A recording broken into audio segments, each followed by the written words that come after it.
오늘 12장 말씀을 크게 두 부분으로 나누면 1절부터 6절까지와 또 7절부터 그 끝부분까지 이렇게 나눌 수 있습니다. 자, 성경책 우리 대목에 되어 있는 것처럼 1절부터 6절까지는 모세가 정복한 왕들이란 주제의 대목을 써놓았고 7절 앞부분에 보면은 여호수아가 정복한 왕들 그렇게 되어져 있죠. 그러니까 1절부터 6절까지는 모세가 정복한 왕들을 소개해 주고 있고 7절 이하에는 여호수아가 정복한 왕들의 이름을 나열해 놓고 있습니다. 그러니까 오늘 이 12장은 가나안 정복의 약사 를 잠깐하게 간략하게 설명해 주고 있는 그런 장면이라 이렇게 이야기해 줄 수 있고요. 그 첫 번째 부분이 오늘 읽은 1절부터 6절까지입니다. 이 말씀은 이스라엘 백성들이 요단강을 건너기 전, 요단강 건너서 가나안 땅에 들어가기 전 요단 동편에 있었던 일들을 소개해 주고 있습니다. 그 당시에는 누가 살아 있었죠? 모세가 살아 있었습니다. 그러니까 중심 인물이 누굽니까? 모세입니다. 모세가 이루었던 역사들을 지금 간단하게 전략 설명해 주고 있는 거죠. 1절에 보면 이스라엘 자손이 요단 저편 곧 해돋는 곳 아르논 골짜기에 있을 때 아라바를 차지하고 그 땅에서 쳐 죽인 왕들은 이러하니라 하면서 쭉쭉쭉 설명을 해주고 있는 거죠. 그 다음에 보면 대표적 왕 두 명이 등장하는데 아모리의 왕 시온과 바산 왕 옥. 그렇죠? 그리고 6절에 결론적으로 여호와의 종 모세와 이스라엘 자손이 그들을 치고 여호와의 종 모세가 그 땅을 르우벤 족속 그리고 갓 족속 베냐민 반지파에게 기업으로 주었다 이렇게 되어져 있습니다. 그러니까 1절부터 6절까지의 업적은 모세가 이루었던 업적 공로를 우리에게 소개해 주고 있습니다. 그리고 여리고 요단 동편 쪽을 점령한 다음에 모세가 한 일은 뭐냐면 하나님의 명령대로 지파별로 땅 분배하는 건데 그 르우벤 지파, 갓 지파, 므낫세 밧 지파에게 이 기업을 나누어 주었죠. 그런 다음에 이제 요단강을 건너서 가나안 땅에 들어와서 요단 서편에 들어와서 가나안 정복을 이루게 되어집니다. 그 내용들이 7절부터 끝절 24절까지 구체적으로 설명이 되어져 있습니다. 특별히 7절과 8절에 보면 좀 설명되어져 있는데 자, 어디입니까? 요단강 서편이라고 되어 있죠. 요단강 이편 곧 서편이라고 되어져 있죠. 그렇죠? 그러면 1절부터 6절까지의 주인공은 모세입니다. 7절 이후에 요단강 건너와서 가나안 땅을 정복할 때 주인공은 누굽니까? 여호수아입니다. 그러니까 간단하게 12장을 설명해 보면 1절부터 6절까지 요단강 동편에서의 점령 그리고 7절 이후로는 요단강 서편에서 점령 이야기를 소개해 주고 있습니다. 이 대목에서 한 가지 궁금증이 생깁니다. 지금 우리가 다루고 있는 성경책은 모세오경이 아니라 여호수아서입니다. 누가 주인공이죠? 누구 이야기를 하고 있는 거죠? 여호수아 이야기를 하고 있는 겁니다. 7절부터의 내용들은 충분히 우리가 이해가 되고 공감이 되는 부분들이 있는데 생뚱맞게 왜 하나님은 갑작스럽게 1절부터 6절까지 모세의 업적을 이 안에 첨가해서 집어넣었을까? 이상하지 않습니까? 우연일 리는 없고 착오일 리는 없고 뭔가 숨은 하나님의 의도가 있겠죠. 무엇을 교훈해주고 싶은 겁니까? 두 가지 관점을 한번 생각해 보면 좋을 것 같아요. 하나는 여호수아가 갑작스럽게 이스라엘의 지도자가 되었습니다. 지난 40년 동안 모세의 공로 업적을 생각하면 감히 누가 대조하거나 비교될 수 없을 만큼 막강한 리더십, 막강한 지도력, 막강한 영성을 가진 사람 아닙니까? 갑작스럽게 모세가 죽고 그것들을 대를 이어서 여호수아가 그 역할들을 감당할 때 여호수아 1장에 보면 여호수아는 굉장히 두려웠습니다. 내가 모세의 업적을 뒤를 이어서 그 사명 제대로 감당할 수 있을까? 나 안 될 것 같은데? 나 힘들 것 같은데? 그래서 주님께서 근심하지 마, 두려워하지 마, 놀라지 마. 우리 한번 찾아보죠. 319페이지입니다. 319페이지 1장 5절과 6절. 여호수아서 1장 5절과 6절. 찾으셨어요? 319페이지 1장 읽어봅니다. 시작. 내 평생에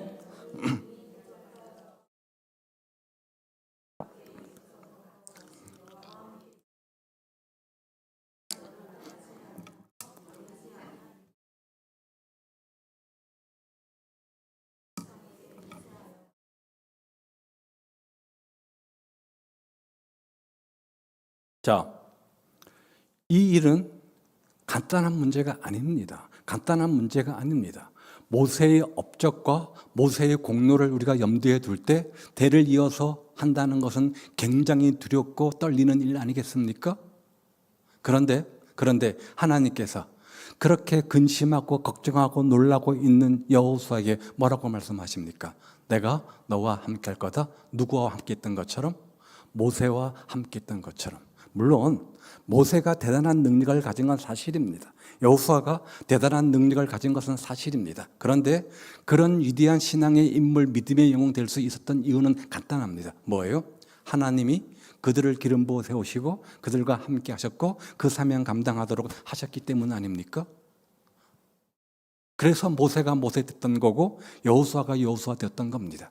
그것을 우리 지난 주간 살펴보았던 것처럼 여호수아는 40년 동안 모세의 시종, 모세의 비서로 있으면서 살펴보았을 겁니다.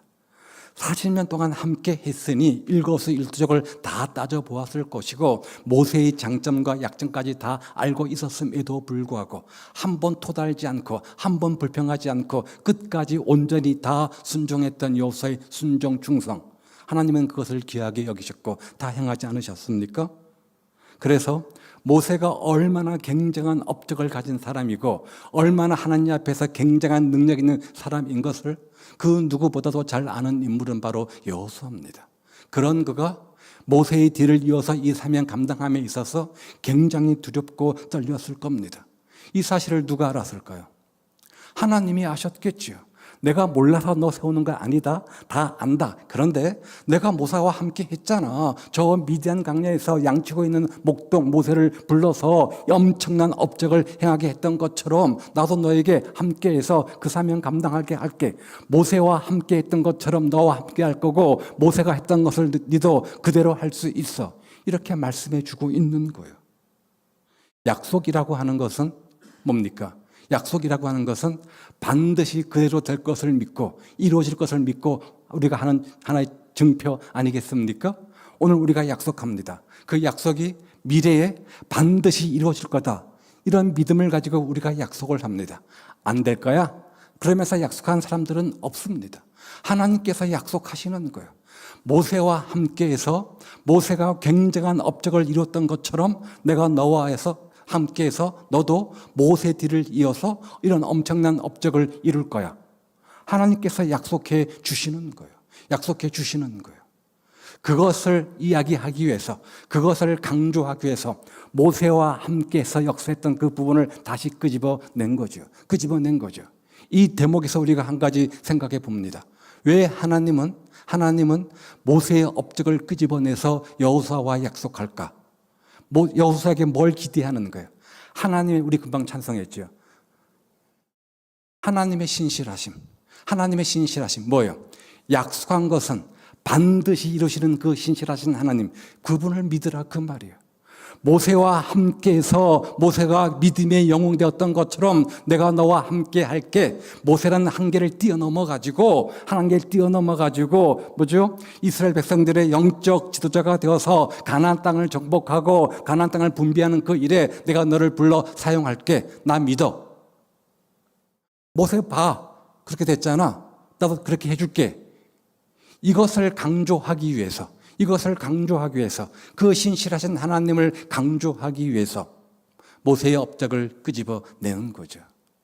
성경에 보면 신실하신 영원한 하나님의 약속들이 참 많이 있습니다. 수고하고 무거운 짐진 자들아 다 내게로 오라. 내가 너를 치리하리라. 아무것도 염려하지 말고 기도하면 하나님께서 응답해 주신다. 구하라, 찾으라, 두드리라. 내가 세상 끝날까지 너희와 항상 함께 있을게. 우리는 이 약속의 말씀, 신실한 약속의 말씀을 붙잡고 살다가 때로 어떤 삶의 문제 앞에 직면하게 되어지면 주님은 온데간데 없고 그 약속은 온데간데 없고 그 신실함이 흔들릴 때가 얼마나 많이 있는지 몰라요. 내 인생에 비바람과 폭풍우가 찾아오니까 하나님의 약속 그거 붙잡고 살다가 깜짝 잊어버리게 되어진다 그 말이죠. 그러면 의심이 찾아오죠. 절망이 찾아오죠. 두려움이 찾아오죠. 근심이 찾아오죠. 그럴 때 주님께서 우리에게 말씀하시는 게 뭐예요? 그 하나님의 약속된 신실함을 믿으라 그 말이죠. 이것을 다시금 여호수아가 붙잡기를 원했던 거예요. 하나님의 신실함, 영원하신 하나님, 그 하나님을 붙잡으라 그 말이에요. 지나온 모든 세월들 돌이켜볼 때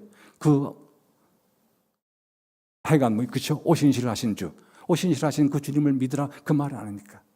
내 뜻대로 되어진 것도 있고 안 된 것도 있는데 지나온 세월들을 돌이켜보니까 기가 막히게 합력하여 선을 이루셨던 그 주님, 그 하나님의 신실하심, 그 섭리를 믿으라 이 말 아닙니까?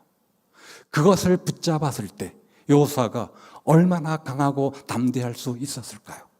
지난 모든 순간들 모세와 함께 있던 하나님이 나와 함께 하셔서 요단강을 건너가지고 지금까지 가나안 정복에 승승장구하게 하셨던 그 주님, 그 하나님의 신실하심, 그 주님을 묵상하면 강하고 담대해질 것이고 앞으로 되어질 모든 일들 가운데도 과거에도 함께 하셨던 주님, 지금도 함께 하시는 주님이 앞으로 내 미래에도 함께 하실 거야. 이런 믿음이 생기지 않겠습니까? 그 약속을 굳게 붙잡고 가나안 땅 정복 끝까지 나서고 가나안 땅을 분배하라 이 말이죠. 네 평생에 능히 너를 대적할 자 없는데 내가 모세와 함께 했던 것처럼 너와 함께 하기 때문에 그래. 여호수아가 이 약속의 말씀을 붙잡고 더 이상 모세라고 하는 문제 앞에 함몰되지 않고 믿음으로 뛰어넘으니까 하나님은 여호수아를 들어 기름 부어 세우셨고 그 사명 감당할 수 있는 힘과 은혜와 능력을 주셨음을 보게 되어지고 그 이후에 성경 어디를 보아도 여호수아가 두려워했다, 근심했다, 절망했다, 낭망했다 적어놓은 것이 하나도 없다 그 말이에요. 왜? 하나님의 신실하심을 붙잡았으니까. 이제 누구 차례예요? 우리 차례죠. 모세와 함께 하신 하나님, 여호수아와 함께 하신 하나님, 근심이 변하여 기쁨되고 찬송되게 하신 하나님, 불가능을 가능케 하신 그 하나님, 그 하나님의 신실하심을 붙잡으라 그 말이에요. 여러분, 지금까지 신앙생활하면서 하나님께서 여러분 각자에게 주신 하나님의 약속 뭡니까? 적어도 있을 것 아닙니까? 성경 말씀을 읽든 어떻게 하든 간에 찬송을 부르든 다가온 가사가 있을 것이고 내 마음속에 요동치는 어떤 성경 구절이 있을 것 아닙니까? 그 약속의 말씀을 붙잡으라 그 말이에요. 우리는 조삼모사, 늘 쉽게 마음이 변하지만 감정적이지만 영원하신 하나님, 신실하신 하나님은 한순간도 변치 않으실 것이고 모세와 함께 하실 것이고 여호수아와 함께 하셨던 것처럼 우리와 함께 하신다 그 말이에요. 그리고 여호수아가 모세에 함몰되지 않고 모세를 뛰어넘어서 여호수아에게 있어서 모세는 더 큰 하나님의 기적의 축복의 주인공 되는데 마지막 뛰어넘을 장애물이죠. 그것을 약속 붙잡고 뛰어넘으니까 나는 아닙니다. 내가 모세보다 더 큰 인물이 아니지만 하나님 나에게 그런 사명 역할 주셨으니까 주님 붙잡으니까 하나님께서 여호수아에게 그것을 뛰어넘는 믿음 주시잖아요. 능력 주시잖아요. 그럴 때 축복의 기적의 주인공 되어진 겁니다. 이 사건을 우리에게 기록해 놓은 이유가 뭐예요? 이제 우리 차례라는 거예요. 모세와 함께 하신 하나님, 여호수아와 함께 하신 그 신실하신 하나님이 우리와 함께 하실 겁니다. 그 신실한 주님 앞에서 그 약속의 말씀 붙잡고 우리는 부족합니다. 우리는 연약합니다. 자주 넘어집니다. 의심도 많습니다. 불평도 많습니다. 원망도 많습니다. 그러나 신실하신 하나님, 그런 내 모든 것을 아시고 나를 붙잡아 주시는 그 신실한 하나님 붙잡고 삶을 살아가는 저와 여러분 되시기를 우리 주님의 이름으로 축복을 드립니다. 이것을 여호수아에게 심어주기 위해서 모세를 끄집어낸 거예요. 또 하나 이유는 회상입니다. 지나온 날들을 주마등처럼 생각해 보는 겁니다. 자,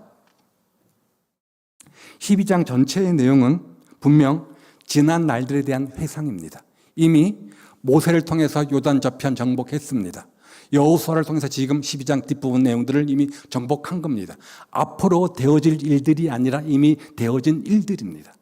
이제 마지막 정리 수순에 들어가는 시점에서 여호수아가 한 가지 한 일이 뭐냐면 지나온 삶들을 지나온 모든 거 돌아보는 거예요. 바로 뭐죠? 회상하는 거죠. 주마등처럼 스쳤겠죠. 출애굽해가지고 광야 40년 돌아다니고 요단 동편에 와서 모세가 죽고 요단강을 건너고 여리고성을 무너뜨리고 했던 그 모든 것들을 주마등처럼 스쳐가면서 회상했겠죠. 자, 그런데 왜 이것이 중요하냐면 우리는 망각의 동물입니다. 자꾸만 잊어버린다는 거죠. 절기를 제정하고 절기를 지키라고 하신 이유가 여기 있습니다. 우리는 자꾸만 잊어버리기 때문에 절기만이라도 생각하면서 지나온 하나님의 은혜를 돌이켜 묵상하고 회상하면서 다시금 그 주님 앞을 찬양하고 결단하라, 이런 의미로 절기를 주셨던 것처럼 다시금 하나님은 지나온 삶들을 여호수아를 통해서 회상하도록 만듭니다. 그리고 지나온 삶 속에서 많은 굴곡진 우여곡절들이 많이 있었겠지만, 파란만장한 많은 일들이 있었겠지만, 아이성의 참패도 있었지만, 그 모든 것 가운데 지키시고 도우신 하나님의 은혜를 기억하고 감사하라. 그리고 이 힘 얻어서 앞으로 나아갈 길들도 함께하라, 이거 아니겠습니까? 그런데 자꾸 우리는 망각합니다. 망각이 좋은 것도 있고 나쁜 것도 있어요. 장점은 뭐냐면, 만약에 우리가 망각의 동물이 아니라고 한다면, 받은 상처, 아픈 절망, 이것들 가지고 아직도 끙끙거리며 살아간다고 한다면 우리는 견뎌낼 수가 없을 겁니다. 그때 당할 때는 도저히 감당할 수 없는 일이었습니다. 그때 당할 때는 도저히 미워하고 분노와 용서가 안 되는 일들이었습니다. 시간이 차츰차츰 지나면서 어떻게 돼요? 우리는 망각하게 되어집니다. 그래서 1년이 되고 2년이 되고 10년이 되면서 그때 그 아픔, 상처, 도저히 그 상태로는 도무지 내가 감당할 수 없었을 것 같은데 점점 시간이 지나면서 상처가 싸매지고 회복되어 쓴뿌리가 치유되어지면서 또 지난 일들이 되어버리고 견뎌내지 않습니까? 견뎌내는 거죠. 이런 장점이 있는가 하면 반면 단점도 있습니다. 잊지 말아야 될 것들을 잃어버리는 거예요. 잊지 말아야 될 것을 잃어버리는 거예요. 유대인들이 2차 대전 때문에 수백만의 유대인들이 확살을 당했습니다. 거기 묘지에 가면 용서는 하되 잊지는 말자, 그런 팻말이 있다고 했죠. 용서는 하되 잊지는 말자. 잊어버려야 될 것도 있는가 하면 잊지 말아야 될 것도 있는데 자꾸만 우리는 망각의 동물이다 보니까 잊어버리게 된다, 그 말이에요. 한 예가 하나님의 은혜야, 기도의 응답이야, 나를 돌보시고 인도하신 하나님의 역사를 너무나 쉽게 우리는 잊어버립니다. 내가 이런 문제 가지고 근심 걱정할 때 나를 만나 주셨고 나에게 은혜 주셨고 축복하셨던 그 하나님을 너무나 쉽게 우리는 망각한다, 그 말이죠. 그래서 마치 내가 지금까지 신앙생활 하면서 한 번도 기도의 응답이 없는 사람처럼, 한 번도 하나님 제대로 만나지 않은 사람처럼, 한 번도 하나님의 은혜와 응답과 역사를, 축복을 경험치 않은 사람처럼 그렇게 좌절하며 절망하며 살 때가 얼마나 많이 있는지 몰라요. 지난 삶을 돌이켜보면 순간순간 하나님의 은혜였습니다. 하나님의 인도하심이 있었습니다. 기가 막힌 하나님의 응답이 있었음에도 불구하고 그때는 손뼉을 치며 할렐루야 했던 우리가 쉽게 그 하나님의 은혜를 망각하며 놓쳐버릴 때가 얼마나 많이 있는지 몰라요. 이게 망각의 단점입니다.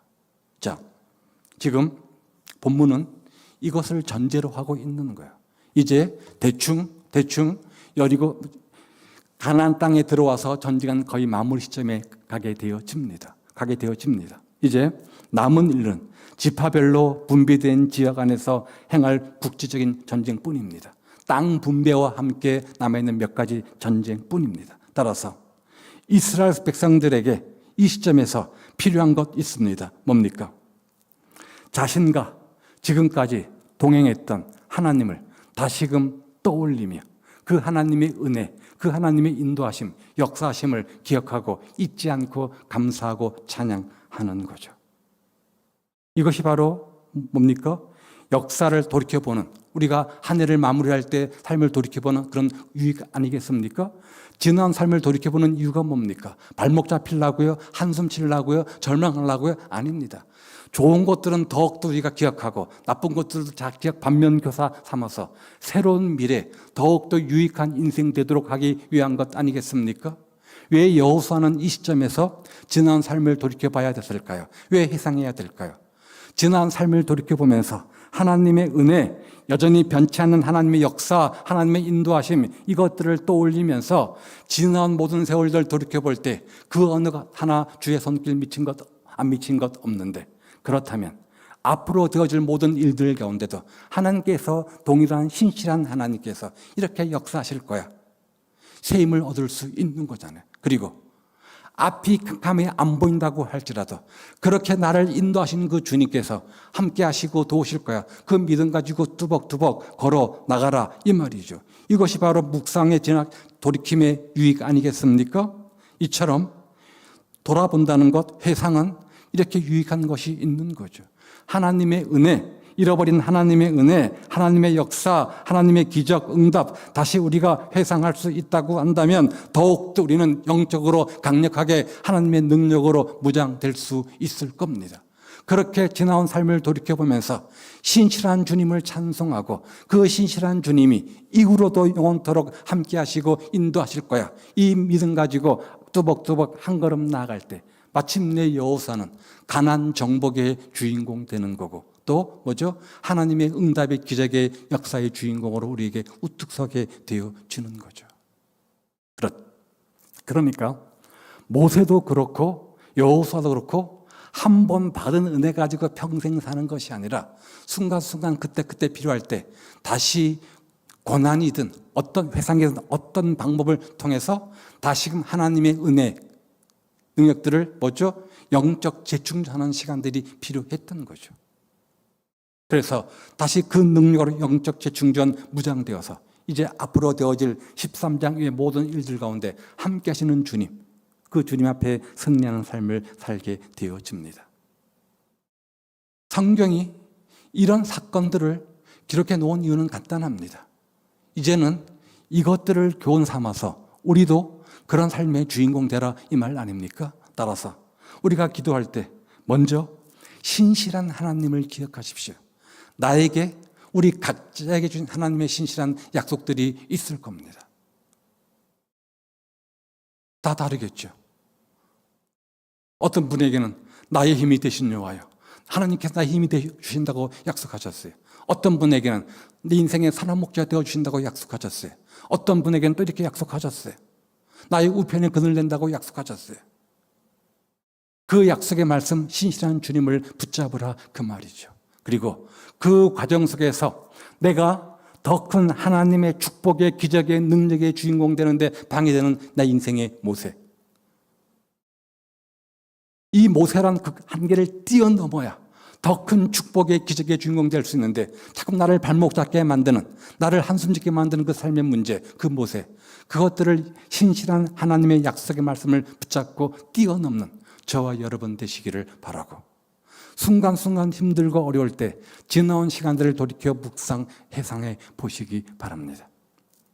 광야에 혼자 버려져 있었던 것 같은데, 캄캄한 한밤중 같은 인생길에 나 혼자 있었던 것 같은데, 모세와 함께 하셨던 주님이, 여호수아와 함께 하셨던 주님이 내 인생 가운데 함께 하셔서 지금까지 이렇게 선하게 인도하신 것들을 발견하게 되어질 겁니다. 그리고 힘들고 어렵고 낭망 속에 있었던 나에게 다가와 따뜻한 손길로, 따뜻한 웃음으로 손 내밀어 이렇게 세우신 그 주님을 묵상하는 그 순간, 우리는 용기 백배하고 벌떡 일어나서 다시금 안개와 같은 우리 인생, 캄캄한 한밤중 같은 인생, 긴 어둠의 터널을 지나는 것 같은 우리 인생길 가운데 두려워하고 근심하고 낙망하지 않고 뚜벅뚜벅 믿음으로 한 걸음 한 걸음 주님과 함께 나아갈 수 있을 겁니다. 그런 하나님의 은혜, 그런 하나님의 역사, 하나님의 응답, 기적 잊지 않게 하시고 늘 내 마음속에 간직하게 하시고, 힘들고 어려울 때 그 하나님의 은혜, 응답 역사를 끄집어내서 다시금 묵상하는 거죠. 소가 되새김질하는 것처럼 지나온 삶 속에서 나를 지키시고 도우신 하나님의 은혜를 묵상하고 새롭게 용기 백배하여서 주 앞에 나가서 마침내 반드시 우리 인생의 가나안 땅을 정복하는 축복의 기적의 주인공들, 주여 다 되게 하옵소서. 이런 기적의 주인공들 되시기를 우리 주님의 이름으로 축복을 드립니다.